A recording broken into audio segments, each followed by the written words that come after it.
Goyo, por favor, no insistas con eso. ¿Por qué te niegas, Chelita? Porque ir al laboratorio en Mar del Norte sería ponerme en tus manos.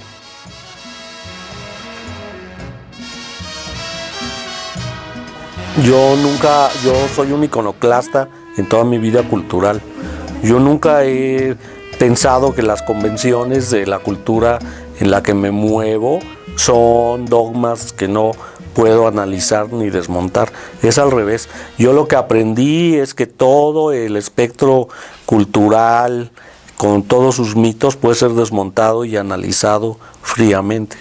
Y eso trato de hacer cuando trabajo con un tema como este, y además ocupo el lugar de realizador, porque allí haces toda una elucubración sobre cómo vas a contar ese relato, que el primer propósito es cómo voy a contar el relato.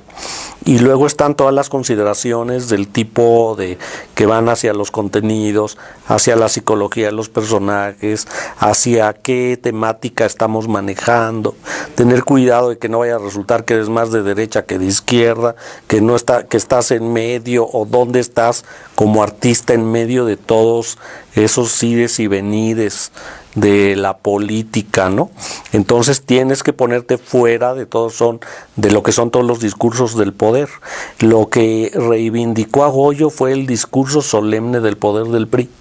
Ellos querían demostrar que a un tipo metido en Lecumberri, que era un infierno, y que cualquiera persona que haya estado en Lecumberri te lo puede decir. Me lo dijo a mí mi amigo José Agustín, que estuvo preso porque lo agarraron con un guato de mota y fue a dar a Lecumberri, y cayó allí en el mismo momento que estaban los estudiantes del 68 presos, y también estaba Goyo Cárdenas y estaba José Revueltas.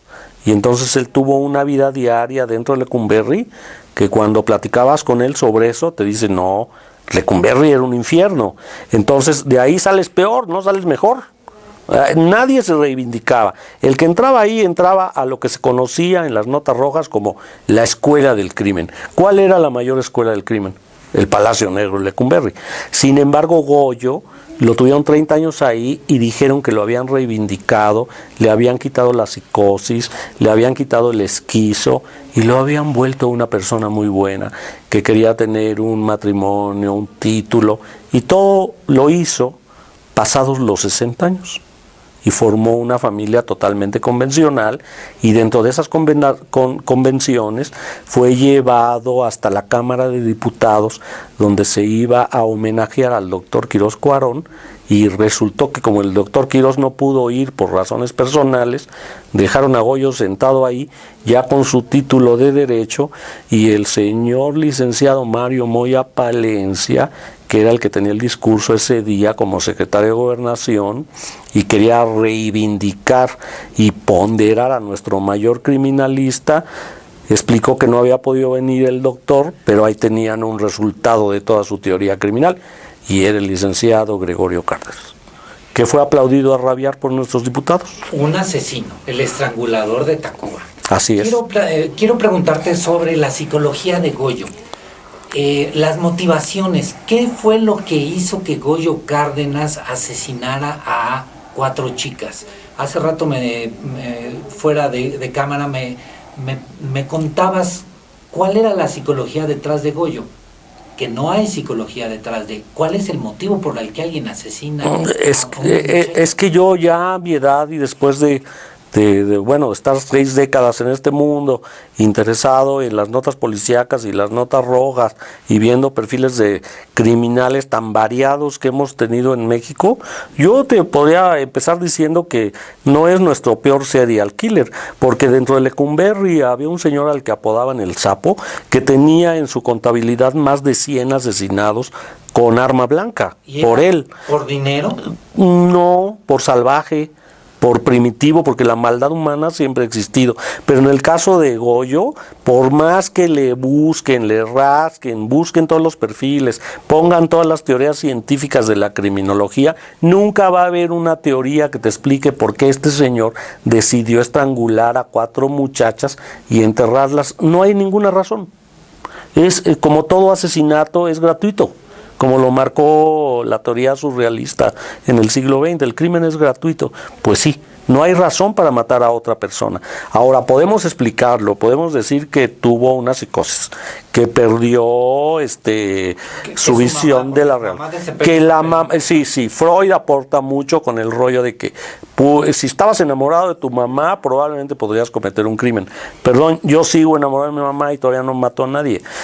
Lo mismo ha pasado con todo el discurso que reivindica una fallida teoría de toda la pedagogía penal para sacar a criminales a circular socialmente como si no hubieran hecho el delito.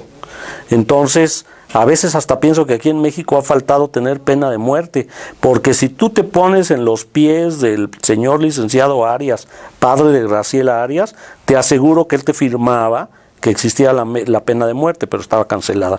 Entonces no lo pudieron condenar a muerte. Lo condenaron, ni siquiera lo condenaron. ¿Por qué no lo condenaron? Por eso que estás preguntando. Porque nadie supo decir cuál era el misterio de la mente criminal. Cada vez que se preguntaron ¿y por qué mató a estas muchachas? Nadie tuvo una respuesta lógica. Porque no hay respuesta lógica. Es una cosa ilógica, absurda, irracional y eso sí, bestial y carnívora, porque agarrar un cuerpo humano y hacerle lo que él le hizo al cuerpo de las 4 muchachas, pues es de una maldad suprema. Y por ahí hay algunos filósofos que sí te explican que la maldad humana es real.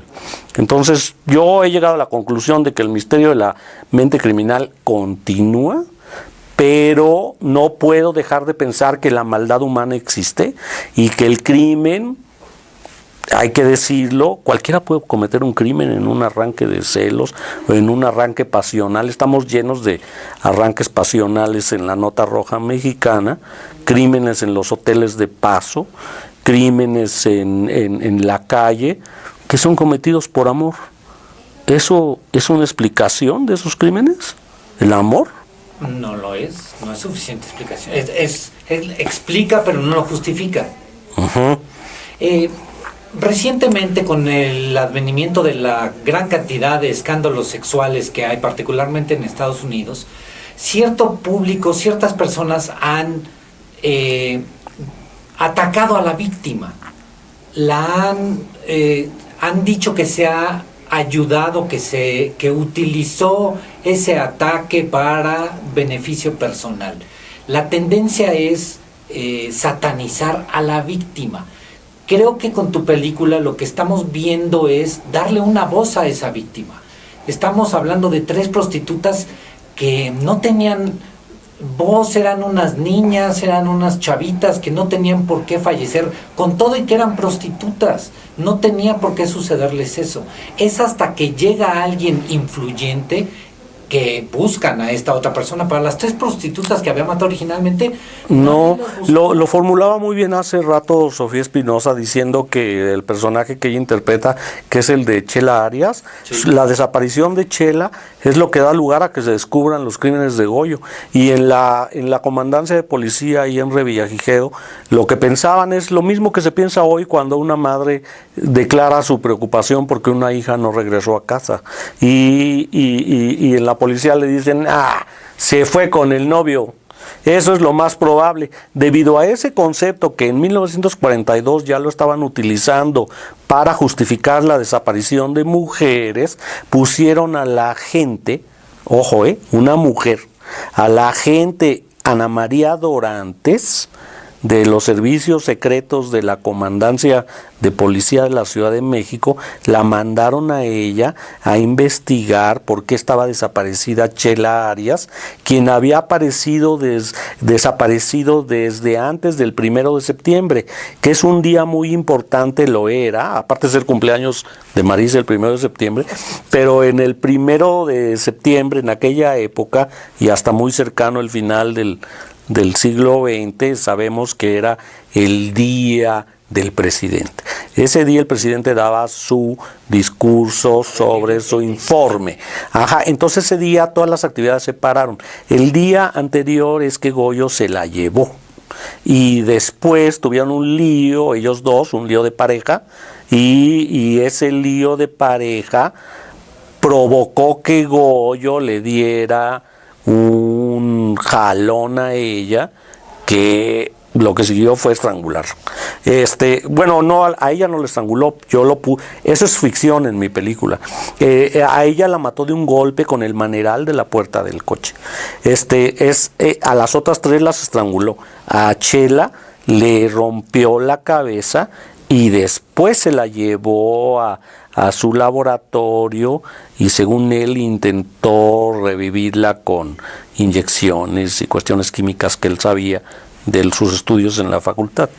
O sea, es una complejidad en donde juega el amor, juegan los celos, juega el odio a las mujeres, juega la cultura machista, juegan muchos factores y yo incluyo ahí el delirio psicológico del criminal. Eso te iba a preguntar, sobre todo la relación de Chela y Goyo, porque las motivaciones para matar a Chela eran completamente diferentes. No eran novios, sí había una relación amorosa. ¿Cuál era la relación que tenían ellos dos? Sí, yo creo que para mí sí hay una historia de amor.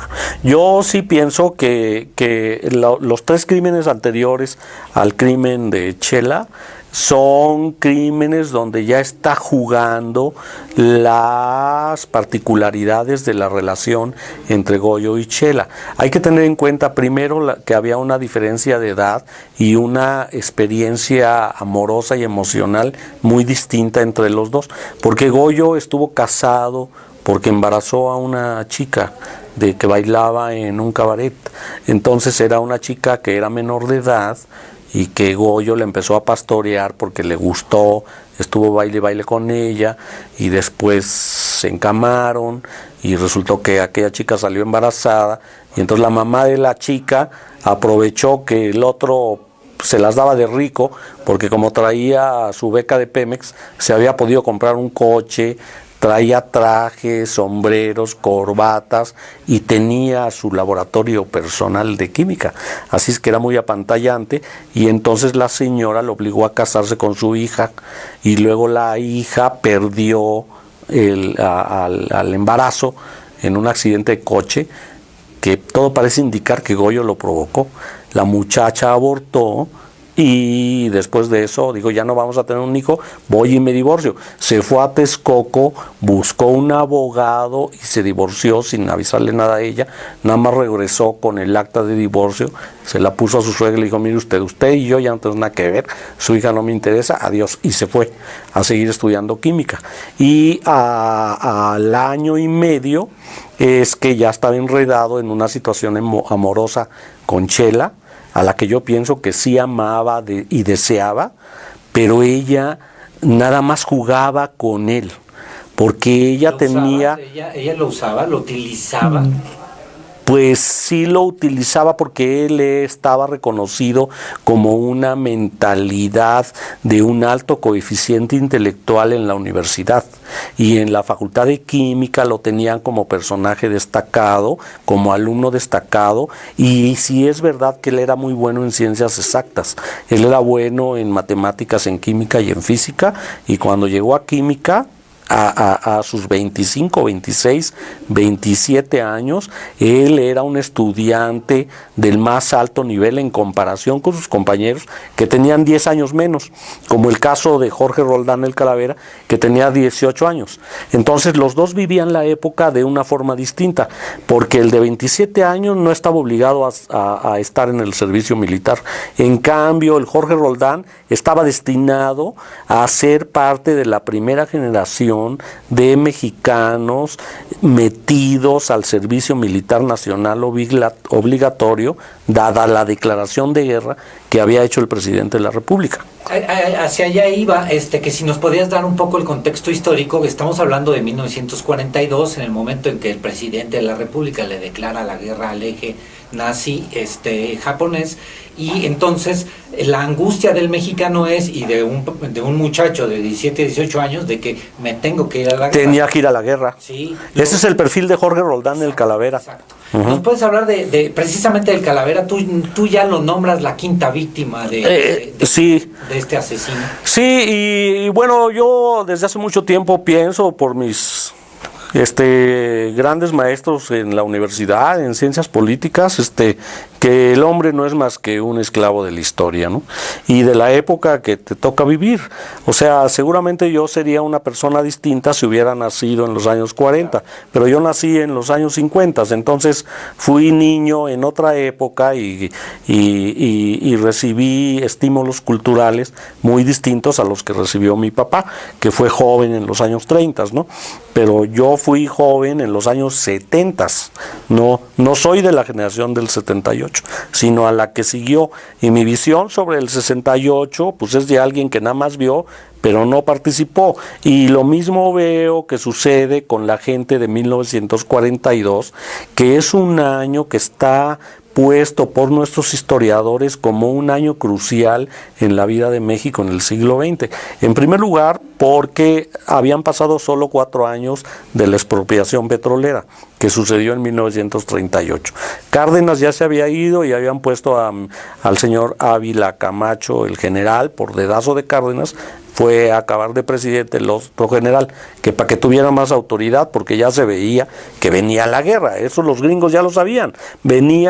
Los gringos sabían, la inteligencia gringa sabría que Adolfo Hitler estaba creciendo en Berlín desde los años 20, estaba creciendo como poder político, y ya se veía toda una serie de relaciones de los mexicanos con los alemanes, que era bastante intensa. La prueba es que le vendíamos mucho más petróleo a ningún otro país del mundo que a Alemania. Entonces los norteamericanos pensaron que era mejor que nacionalizáramos el petróleo, y eso se dio en el 38 y se redireccionó toda la política petrolera mexicana. Ya no se le podíamos vender petróleo a los países a los que les habíamos declarado la guerra.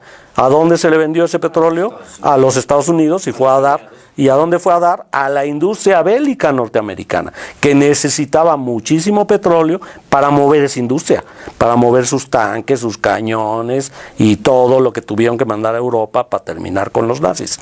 Eso trajo una repercusión a México terrible, aunque en México no era un país tan importante en esa guerra, porque nosotros aquí con nuestras resorteras no podíamos ir a decidir la vida bélica en Europa, pero sí teníamos mucha cosa energética y mucha cosa de producción nacional, entre otros los braceros. Si tú te asomas a los periódicos en 1942, descubrirás que uno de los primeros tratados oficiales entre los dos países para llevar braceros mexicanos al campo de Estados Unidos fue en 1942. Partieron los primeros trenes llenos de braceros mexicanos de aquí de Buenavista, se hicieron reportajes, se tomaron fotos y los braceros nos dijeron adiós. ¿Por qué iban al campo gringo? Porque los que habían estado en el campo gringo estaban en el frente. Entonces necesitaban manos, y esas manos fueron mexicanas, y ahí viene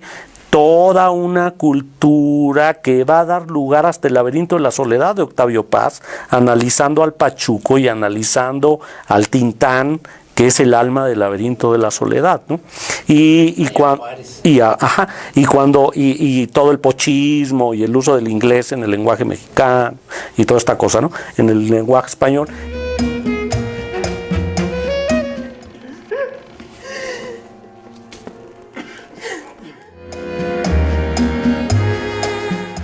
¿Vas a dar una vueltecita? Depende. ¿De qué?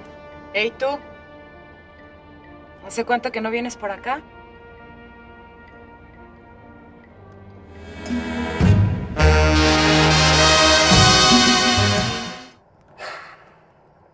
Graciela me engaña. A lo mejor su papá no la dejó venir. Ya ves cómo es.